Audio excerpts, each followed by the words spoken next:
how to run faster. It's the question that pretty much every runner would love to know the answer to, and although I don't have all the answers, today I'm going to cover my 6 top tips. Hopefully these will help most runners, if not all runners, get that little bit quicker, whether it be seconds or minutes, off whatever distance you're running. These 6 top tips hopefully can be implemented to help pretty much every runner get that little bit quicker. Things I've learned over the years, so let's dive straight in and cover how to run faster.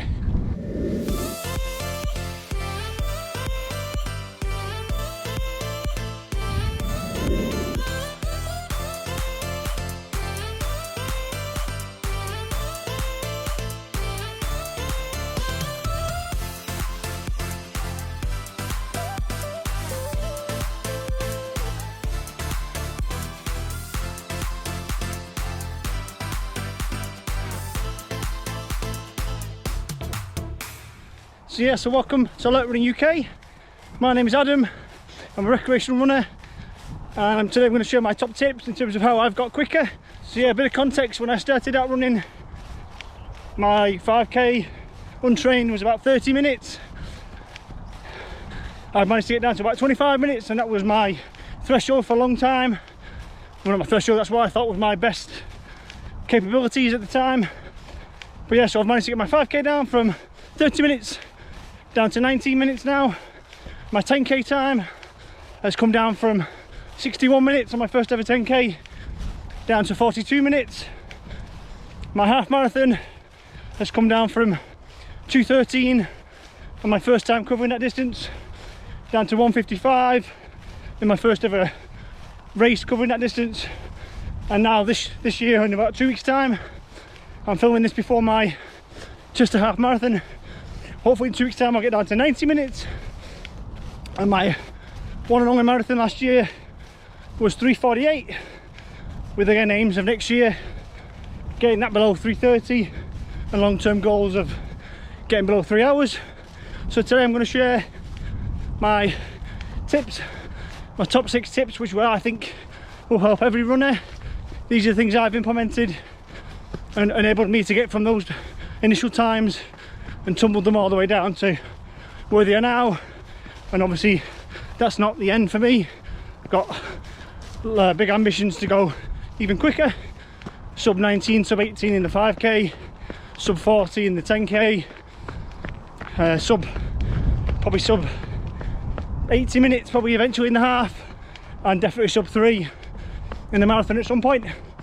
So yeah, I'll dive into my top tips.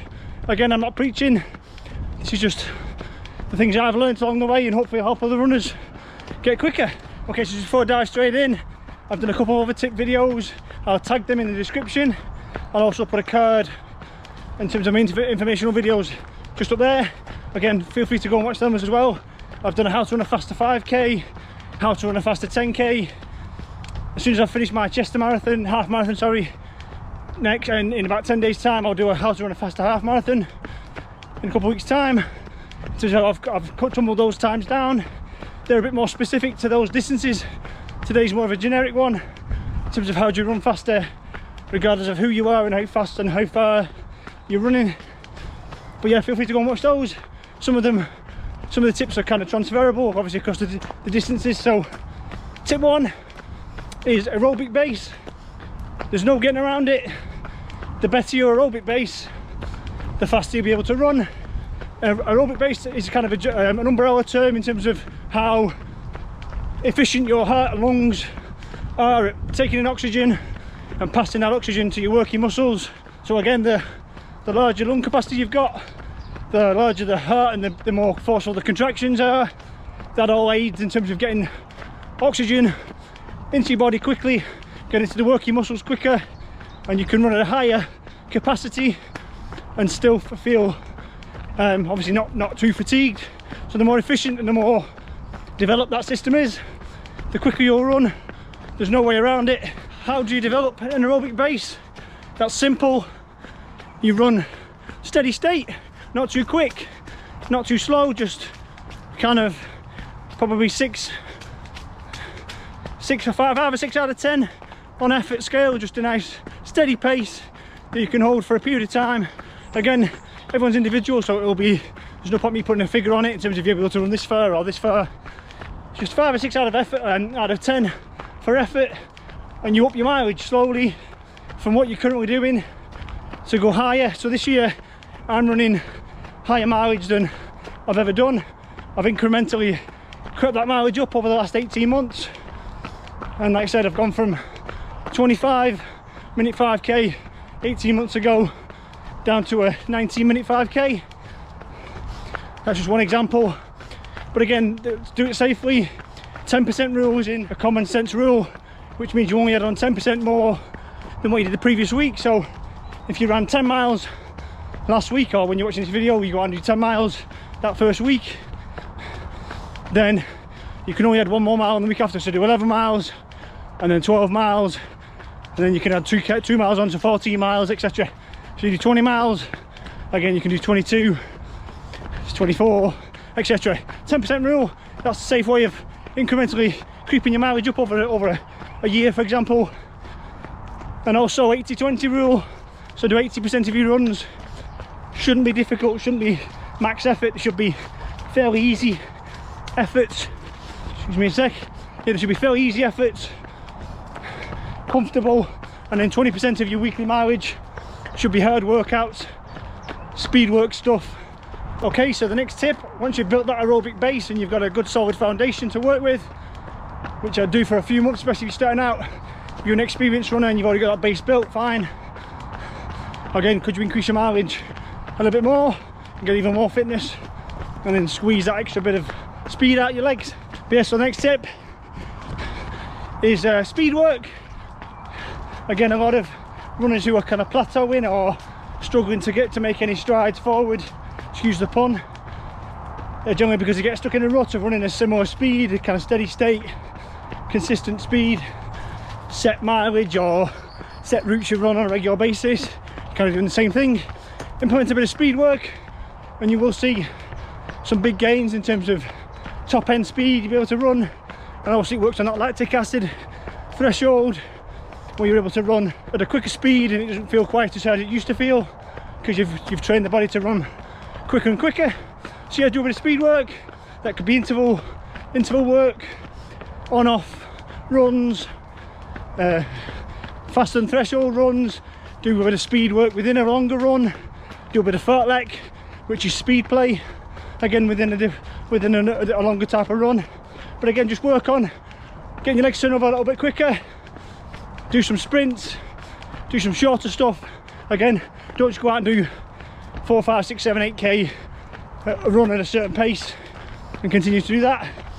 Do an 8k, but do 500 meter repeats or 200 meter repeats within that as fast as possible, and use part of the run as the recovery. So you're still covering the same distance, but you'll find with interval work you end up running it slightly quicker, or at least at the same pace, but you vary the speed within that run. So yeah, speed work is tip 2. Tip 3, and again these all kind of link together, is run consistently. Again, a lot of people set out with a big goal in mind, run for a few weeks, months maybe don't make quite as big strides as they wish to make, get a bit disheartened and then give up, maybe revisit it down the line and you're back to where you started all those months earlier. Again, I'm guilty of this myself. Over the last 10 years I've dropped in and out of running numerous times, given up, retired from running, thinking it wasn't for me, or I'd hit my threshold, my maximum, and how wrong I was. I've come back now in the last 2 years, 18 months, and implemented things I've learned far more consistently, far more structured, and I've suddenly seen larger gains than I've ever thought possible. So you run consistently. That means have a schedule running, stick to it, and do it over a period of time. So if you're only running once a week to start with, so be it, but run once every week and run it for a year and see where you were from the start of the year to the end of the year. If you're running 2 times, 3 times a week, again, stick to it. Don't shirk off and miss 1 or 2 workouts if your aim is to get quicker. Again, there is no shortcuts. You have to just keep building the blocks, stacking them up, and at the end you'll see all the gains. So consistency is one of the biggest factors. a lot of people just, especially newer runners, don't stick to it long enough, don't give it a chance to see the benefits. So consistency is tip 3. Okay, tip 4 is vary your training. So again, don't do the same stuff all the time. It kind of links into the speed work and aerobic base one. But yeah, a lot of people try and make every single run a workout or a PB attempt, or feel like you have to make it a benefit, which means you've got to go quick. Excuse me a second, we're running through the trails today. And yeah, that's counterintuitive. Yeah, in order to get the most quality out of your runs, in terms of especially the workouts, you want to make them quality workouts, speed work, etc. The other workouts, the other runs have got to be easy or steezy, like I said about the 80-20 rule. 80% have got to be comfortable running, easy or steezy pace. So yeah, so vary your running, do long runs, short runs, fast runs, slow runs, easy, obviously easy runs, fartlek runs, on-off interval runs, proper intervals where you do a short burst of speed and a walking or stationary recovery, some threshold runs, some steady state stuff. Again, the options are almost endless. There's a whole host of runs. Again, I've done different types of run vlog. Click on the link there and watch that one if you're new to running. You can get some ideas about different types of runs you can implement. But yeah, vary your training. Again, I've made this mistake previously, going out trying to set a PB every time you run a 5k, or trying to run quickly every time you get out the door, regardless of how your legs feel. And it's just counterintuitive. You will end up fatiguing your legs, they'll feel jaded, you may well run into an injury. It won't be as enjoyable because it's constantly hard work. And again, long term, you're kind of preventing yourself getting quicker, because when you get around to doing a proper workout where you want a bit of a quality workout session, your legs won't have the speed in them, therefore the quality will reduce and you'll get less benefit. So vary your training, very important. Have some slower stuff in there, and long term be far more beneficial. Okay, so the next tip, I think we're on to tip 5 now, is increase your cadence if it's possible to do so. So cadence is steps per minute. Optimal is 180 plus, but for most average runners, recreational runners like myself and general members of the public, not the elite, most people will probably run somewhere between the 150 and 170 range. I used to be in the mid 150s, and with a bit of work I now consistently run around 170 bang on. Unless I'm doing a bit more speed work, so maybe a 5k PB, I'll creep up to mid 170s. So I've still got work to do to get to the 180 steps per minute. I'm quite a tall runner, so it's hard for me to get my legs turned over that little bit quicker because my legs are that much longer. Shorter runners will naturally have a slightly higher cadence, but yeah, check your cadence, check what it is. If it's below 170, then definitely try and get it above 170. That seems far more efficient. Optimal, again, research has shown, is 180 plus, so again, I've still got work to do to get to a bit more efficient, a bit more optimal. If you're not sure what your cadence is, again, most running watches will track it these days. If not, run for 30 seconds, count how many times one foot hits the floor, and times that by 4, and that'll get your total steps per minute of both feet, obviously. But yeah, so all the fastest runners in the world, if you look at their cadence when they're setting their quickest times, they're always 180 plus, maybe even high 180s, and there's a reason for that. The shorter the steps, the quicker the legs are turning over, the more you're just gliding along the ground, as opposed to taking big long bounding strides, more spaced out, which almost acts like a braking system.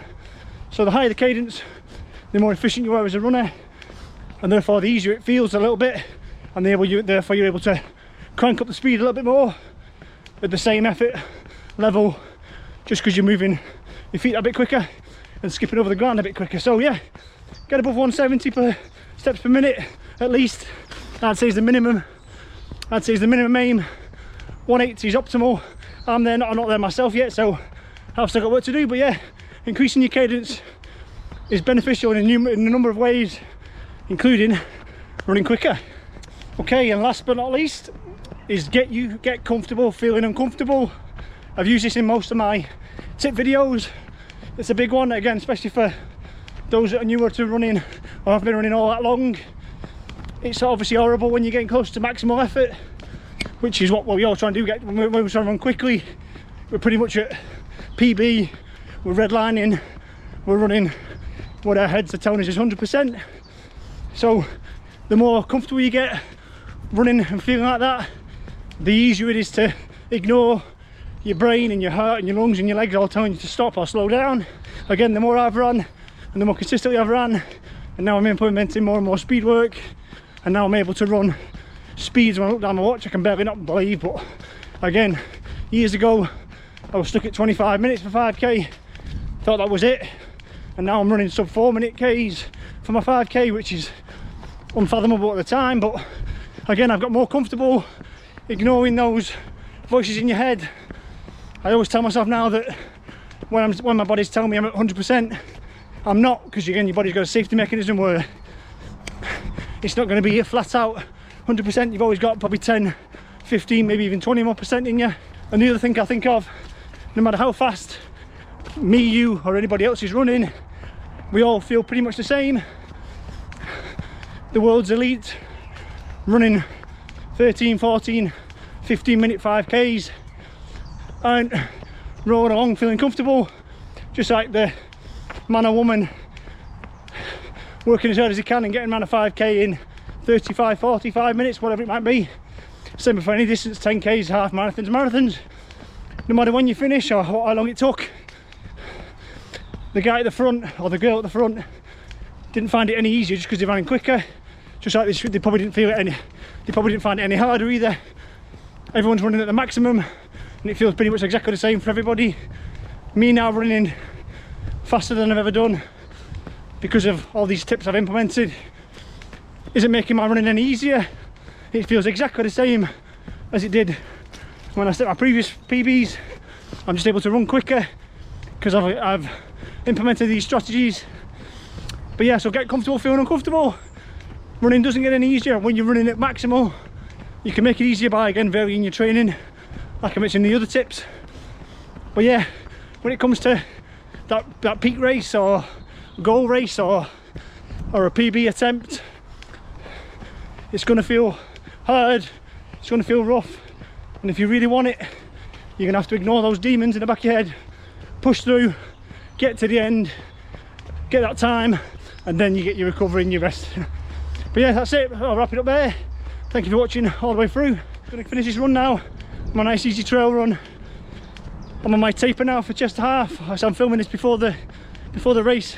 It'll probably publish after the race. Hopefully, touch wood, I'll have achieved my goal of sub 90, but if not, hopefully I'll achieve the big PB in the half. But yeah, as always, thank you for watching. If you're new to the channel, again, feel free to look back through the playlists, information videos, my training vlogs. There's quite a few vlogs and videos to look through. Feel free to browse the channel. If you're new to the channel, I say consider hitting the subscribe button if you like what you see. I've got upcoming training vlogs for another half marathon. I'll drop regular hints and tip videos. Again, drop in the comments if you've got any questions or queries, or if you implement any of these strategies and they actually work for you. It'd be good to get a bit of feedback in terms of seeing how you made progress. But yeah, I'll wrap it up there. Thanks for watching. I'll see everyone on the next one.